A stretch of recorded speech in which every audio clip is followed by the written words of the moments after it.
Hey there, cats and kitties. I'm the Blues Man, sXeblues, and this is Wicked Flicks. For this particular episode, I'm going back to 1992 with the Richard Attenborough film Chaplin. I absolutely love and adore this movie. It has been with me since I first saw it when it came out in December of '92, and just features a stellar performance from Robert Downey Jr. He was the man before he was Iron Man, and featuring a laundry list, if you will, of actors. Some of the key players being Dan Aykroyd, Anthony Hopkins, Moira Kelly, Mila Jovovich, Diane Lane, and Kevin Kline, respectively, with such notable appearances as James Woods and actually, strangely enough, Geraldine Chaplin, the granddaughter of Charlie Chaplin himself, appears in this film as her own grandmother. So there's that for you.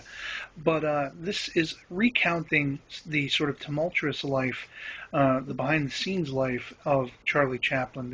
He was a pinnacle of creative genius during the time that he was around, with silent films and comedies and things like that.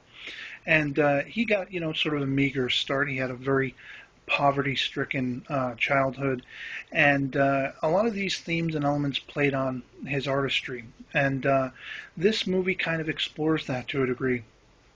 It also gives us a look at some of his ups and downs in relationships and things, and we see what was perhaps fanning the creative flames, behind the scenes, the ups and downs, as I refer to them, in his personal life.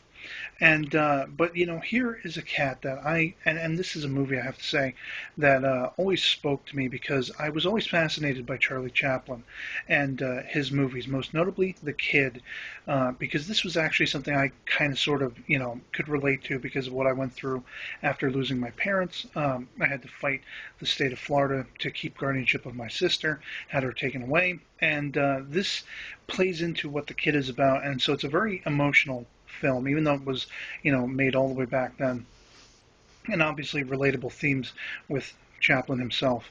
And but overall, this is a fantastic movie. If you've never sat down to see it, I suggest you do immediately, post haste, as it were.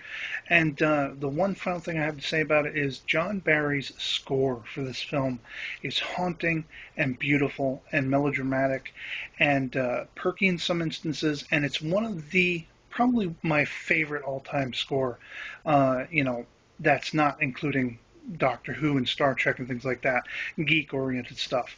It's just a wonderful, wonderful movie and great performances all around, telling the life of story of the life rather of one of the greatest personalities in cinematic history. And I couldn't say anything more about it other than that.